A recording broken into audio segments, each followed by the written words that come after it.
Deploying a single containerized application locally is a solved problem, but scaling thousands of instances across global regions requires a completely different operational framework.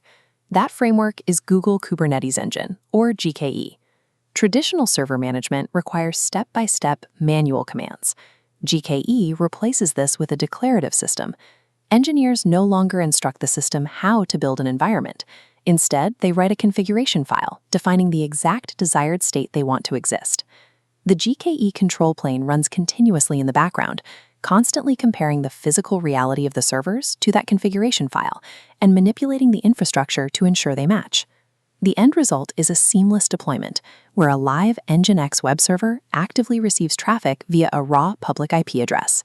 GKE abstracts physical hardware entirely. Engineers focus exclusively on managing architectural state, while the control plane configures the individual servers.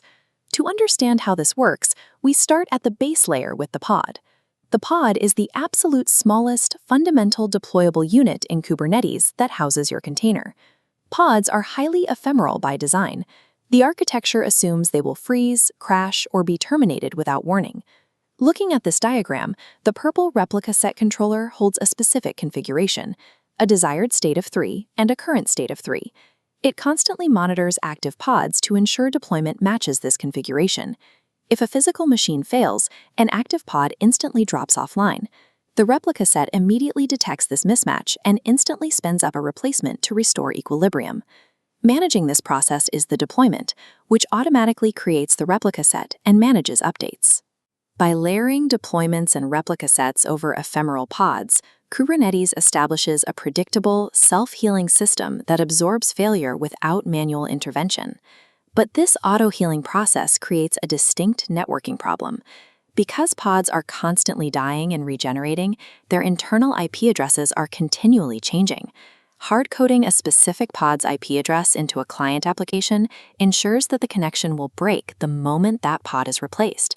This service layer solves the routing issue. The central orange block provides a permanent cluster IP address. Acting as a load balancer, it distributes traffic evenly across backend pods.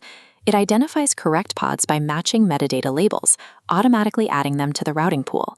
To make the application accessible outside the cluster, an external load balancer is attached, exposing the stable internal service directly to the public internet. Services completely decouple client-facing networking from the back-end compute layer, guaranteeing seamless access for users, regardless of the continuous creation and destruction of pods. With the logical rules established, we have to account for the physical hardware executing them. Every pod runs on a node, the underlying physical or virtual machine that provides the required CPU and memory limits. When deploying GKE, you choose Standard or Autopilot mode. In Standard mode, engineers maintain total control over node pools, manually balancing compute performance against budget constraints. In Autopilot mode, you cede infrastructure management to Google.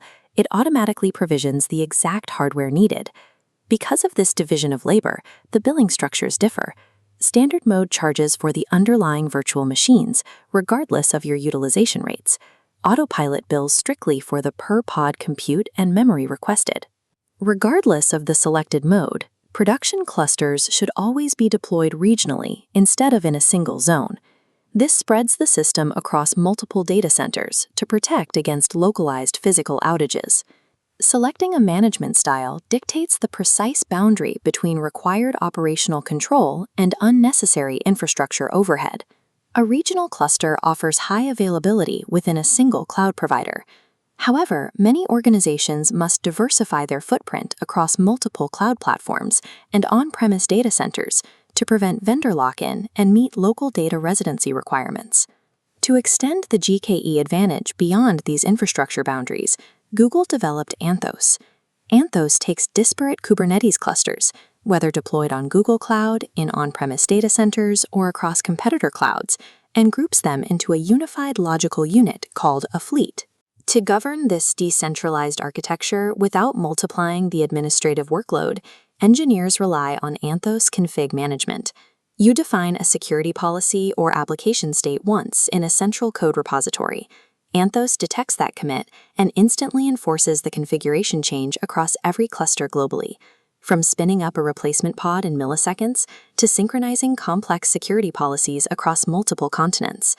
By applying declarative configurations at every layer of the stack, cloud engineers ensure global infrastructure remains consistent, secure, and ready to scale alongside application traffic.